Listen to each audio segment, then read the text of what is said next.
Selamat sore kepada para mahasiswa. Hari ini Sabtu tanggal 16 Mei 2020.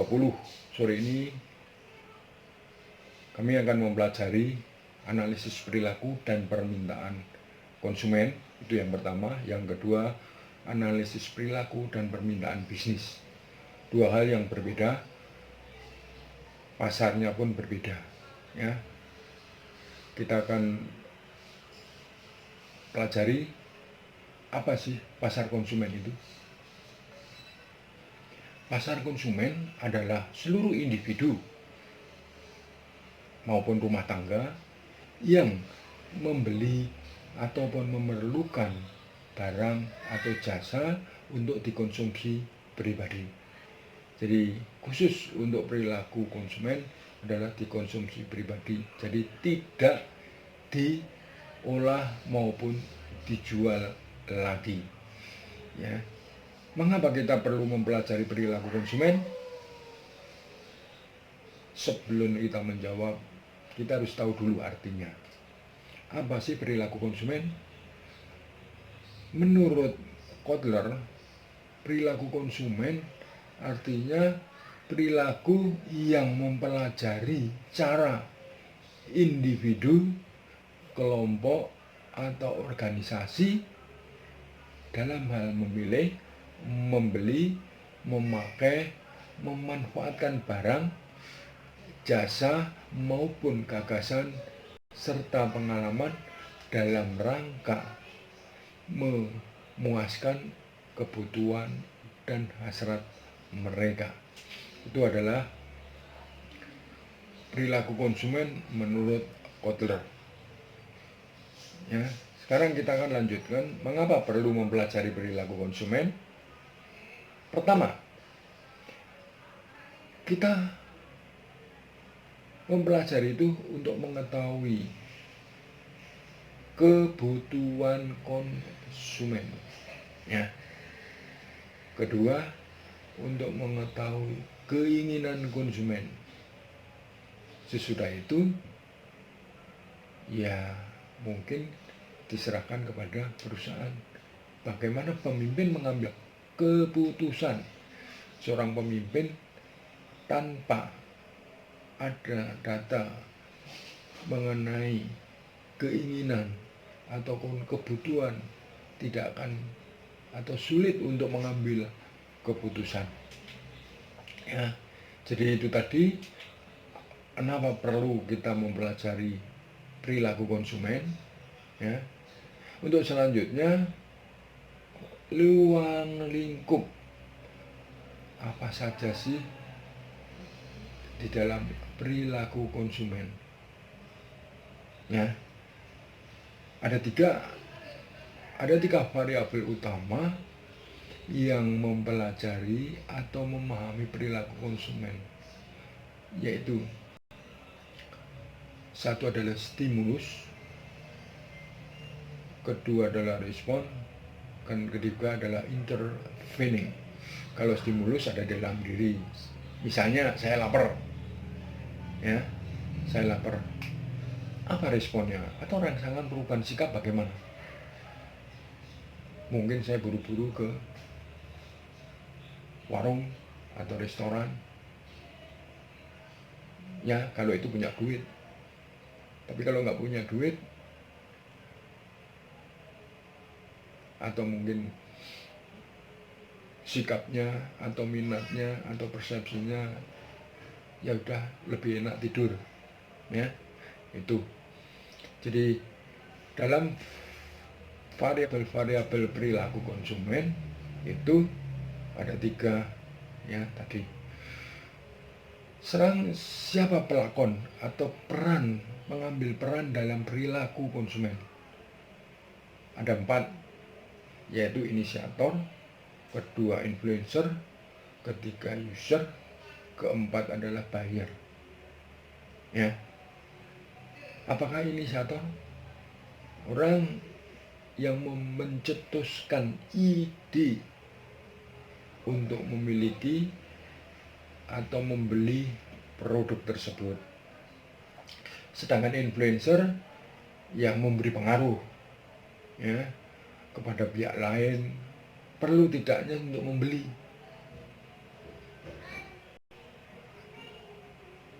Buyer adalah yang melakukan aktivitas pembelian, ya, itu.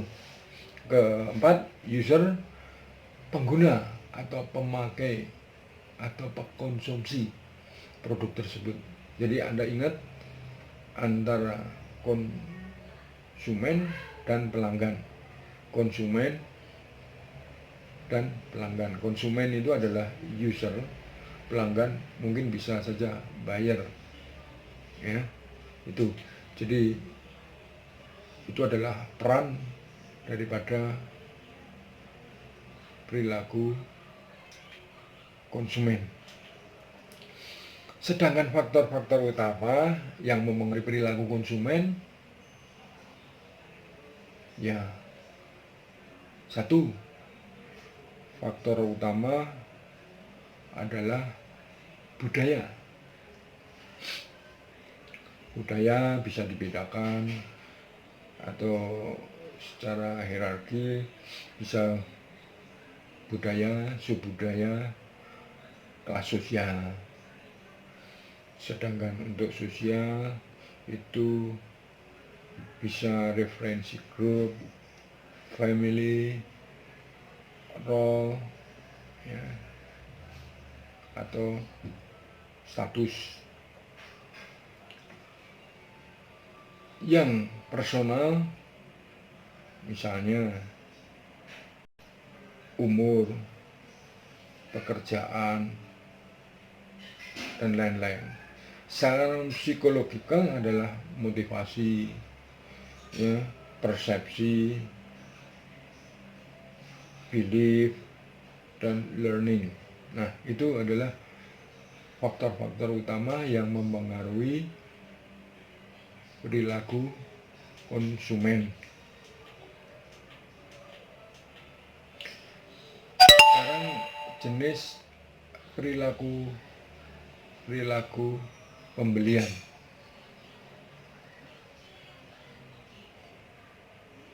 Jenis-jenis perilaku pembelian itu khusus untuk konsumen, perilaku konsumen dibedakan menjadi 4. Satu adalah pembeli yang rumit. Kedua adalah perilaku yang mengurangi ketidaknyamanan. Ketiga adalah perilaku karena kebiasaan.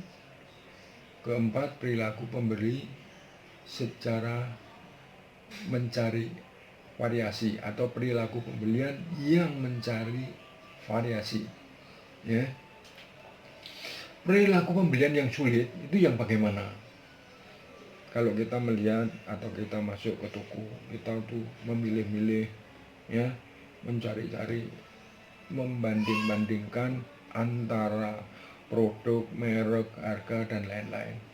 Itu, ya. Jadi itu adalah perilaku pembelian yang rumit karena yang bersangkutan itu sangat paham perbedaan di antara merek, ya, maupun harga dan lain-lain, sehingga dia memerlukan keterlibatan dalam membeli, ya. Kedua, terdiri dari apa saja pembelian rumit itu? Kenapa seseorang pembelian rumit itu bisa mengetahui khususnya mengenai perbedaan-bedaan dalam hal merek, harga, dan lain-lain. Pertama, pembeli harus mengembangkan dulu, harus yakin, ya, tentang produk. Makanya dia tahu beberapa produk, beberapa merek ataupun harganya, ya. Membangun sikap. Jadi kalau suatu produk dicap mahal, dicap murah, atau mempunyai produk yang mempunyai kualitas dan tidak punya kualitas, nah disitulah membangun sikap. Bagaimana seorang membangun sikap tentang produk tersebut? Jadi kalau orang sudah mengetahui mengenai masalah merek, harga, kualitas, dan lain-lain, ya itu adalah bagaimana seseorang membangun sikap. Yang terakhir adalah membangun pilihan. Jadi di sini adalah kalau yang bersangkutan cermat akan bisa, ya, dia akan memilih sesuatu yang sesuai dengan apa yang diharapkan. Sedangkan perilaku mengurangi ketidaknyamanan itu adalah konsumen yang terlibat dalam pembelian namun sedikit ada perbedaan. Misalnya setelah dia membeli, oh ternyata ada sesuatu yang tidak nyaman, mungkin mendengar berita ya, oh bahwa merek ini ternyata tidak begitu sempurna atau ada kelemahannya. Nah, hal tersebut bisa saja agak sedikit ya menyesal ya. Ketiga adalah pembeli karena kebiasaan. Ya karena banyak produk, rendah keterlibatan, tidak ada perbedaan merek yang signifikan. Kita ambil contoh, kita membeli garam, ya nggak mungkin kalau hanya konsumen pribadi kita pengen cari garam merek ini enggak, ya. Tapi kalau konsumen untuk bisnis mungkin iya, ya. Perilaku pembeli yang mencari variasi, ya. Sebenarnya konsumen keterlibatannya rendah, namun mereka merek yang signifikan, perbedaan merek yang signifikan, ya. Kita ambil contoh, kalau kita mengkonsumsi rokok, seseorang bisa saja memang hobinya merokok merek E, tapi juga dia ingin merasakan, bukan berarti dia itu sudah memutuskan untuk merek E, tapi tetap dia ingin mencari variasi. Apa sih bedanya? Nah, di situ, ya. Sekarang kita ke arah tahapan-tahapan di dalam proses keputusan, ya. Tahap-tahap proses keputusan itu apa? Ada 5, ya. Pertama adalah pengenalan masalah, ya. Proses pembelian dimulai mengenai sebuah masalah atau kebutuhan, ya, atau kebutuhan tersebut dicetuskan, ya, oleh seseorang, ya, atau konsumen tersebut, ya. Apakah hal ini merupakan masalah, ya? Kalau masalah itu tidak lekas terselesaikan, masalah tidak akan tuntas. Maka seorang konsumen harus mencari informasi. Dalam mencari informasi, konsumen yang tergugah kebutuhan akan terdorong untuk mencari informasi sebanyak-banyaknya, ya. Jadi kita nanti akan melihat video yang akan diputar, ya, bagaimana seorang pengenalan masalah, mencari informasi, sumber informasi, dan evaluasi, ya. Jadi di situ kita akan melihat videonya. Oke, terima kasih.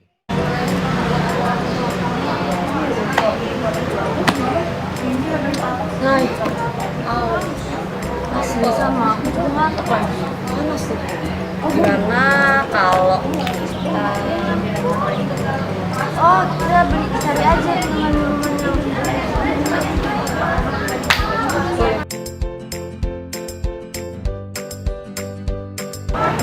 yang ini aja Van, sumpah ini pas banget, udah cuacanya lagi panas terus ini minumannya dingin dan kita tuh lagi ngantuk jadi pas banget yang ini aja. Nah, tapi enakan yang ini nggak sih? Lebih seger loh. Dan ini ada jelinya. Kan gue lagi lapar nih sekarang. Jadi mungkin aja bisa menjajal perut. Ya nggak sih, ini aja ya. Kita langsung aja cari ke supermarket terdekat.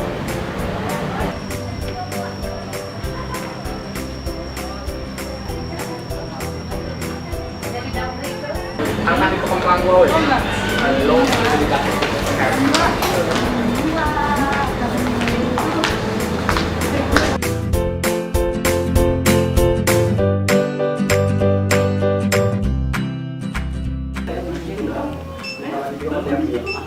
Ya, Nay. Nggak ada. Gini aja nggak sih?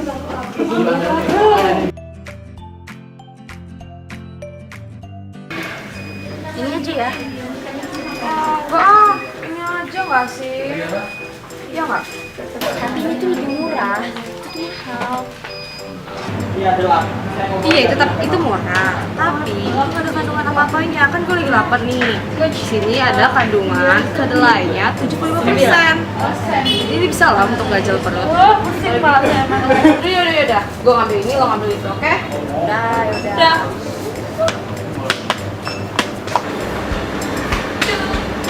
Bayar.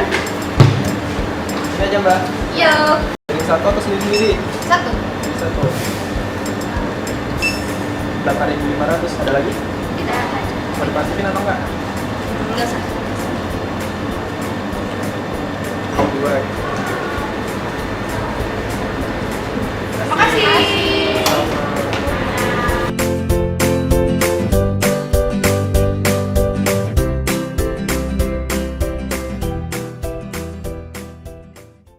Tadi sudah dilihat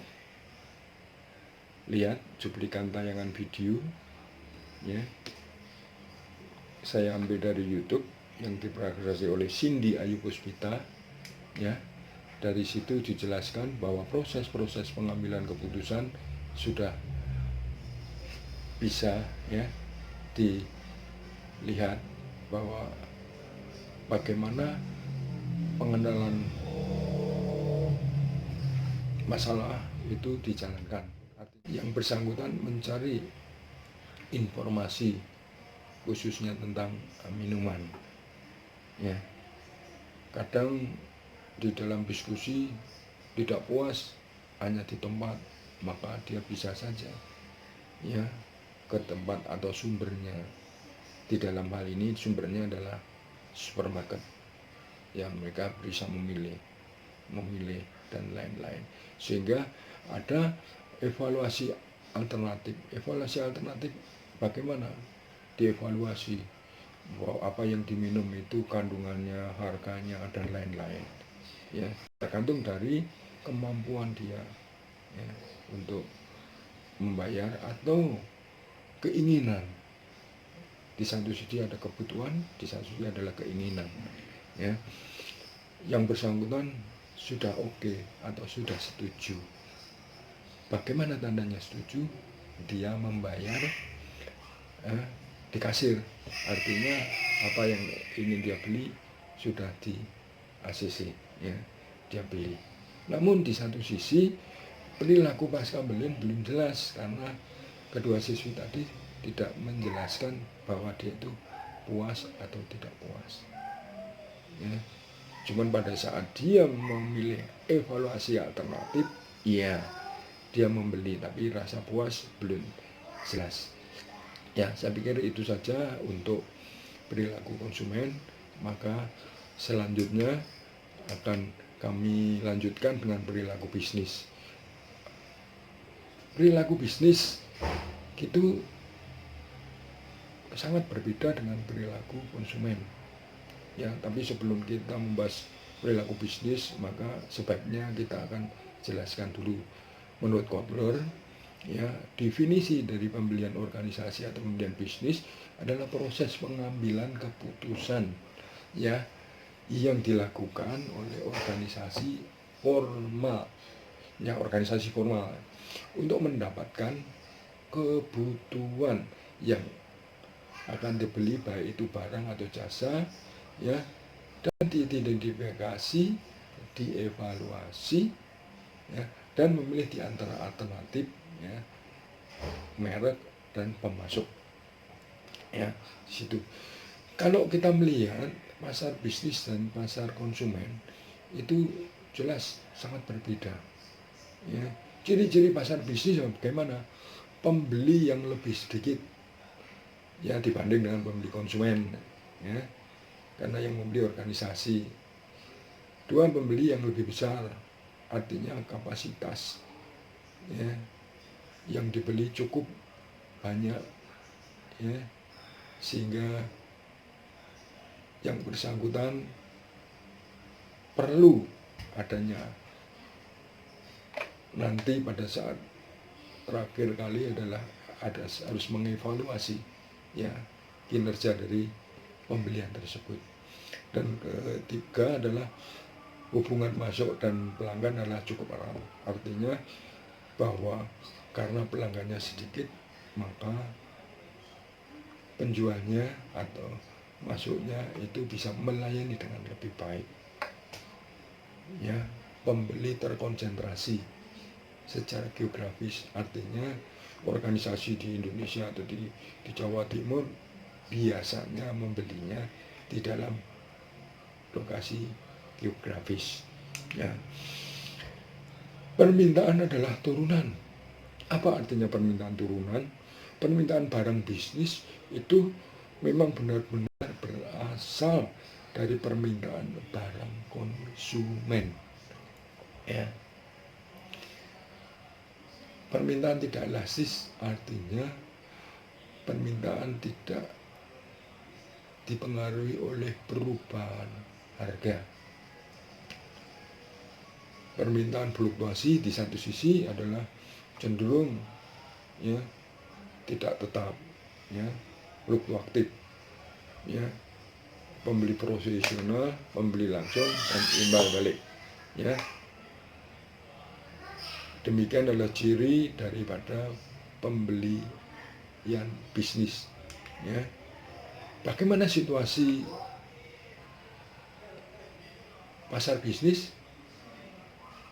Ada tiga, yaitu pembeli ulang atau pembeli ulang langsung, itu satu. Kedua adalah pembeli ulang yang dimodifikasi, dan ketiga adalah tugas baru, ya. Pembeli ulang langsung. Apa pembeli ulang langsung? Adalah di mana departemen membeli atau memasang atau memesan barang secara rutin, ya. Misalnya perlengkapan kantor, bahan kimia dalam jumlah yang banyak, ya.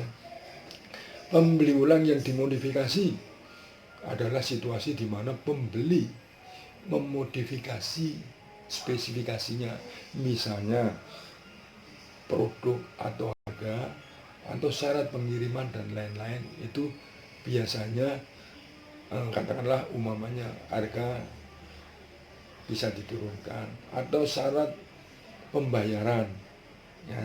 Itu dalam hal perubahan ulang, ya, atau dimodifikasi itu biasanya melibatkan tambahan apa? Peserta pembuat keputusan pembelian dan penjualan, ya, itu. Sehingga dalam hal ini pembeli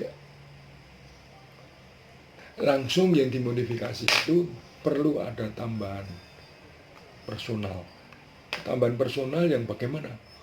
Ya mungkin bisa saja ada tambah seseorang untuk mengecek, untuk mengevaluasi, dan lain-lain. Berikutnya adalah tugas baru. Tugas baru itu adalah situasi di mana, ya, di mana seorang membeli atau suatu produk untuk pertama kalinya, misalnya gedung baru, sistem pengamanan baru dan lain-lain, ya, sehingga pengambilan keputusan itu akan makin lama dalam menyelesaikan keputusan, ya, karena tersangkut dengan besarnya biaya dan risiko, ya. Jadi setelah pembelian, ya, atau tugas baru, maka kita akan melihat situasi pembelian yang memerlukan sedikit atau banyak pengambil keputusan itu yang mana. Kalau pembelian ulang itu biasanya lebih sedikit, ya, artinya tidak perlu banyak petugas atau tidak perlu banyak pengambilan keputusan, ya, karena sudah ulang. Sedangkan situasi atau tugas baru itu biasanya ya akan banyak, ya, syarat-syarat menentukan spesifikasinya, batasan harganya, persyaratannya, persyaratan servis, jumlah pesanan dan lain-lain, ya. Itu kita akan lanjutkan, yaitu peserta dalam proses pembelian bisnis, ya. Kalau di dalam pembelian konsumen ada dijelaskan, ya, ada 4, ya.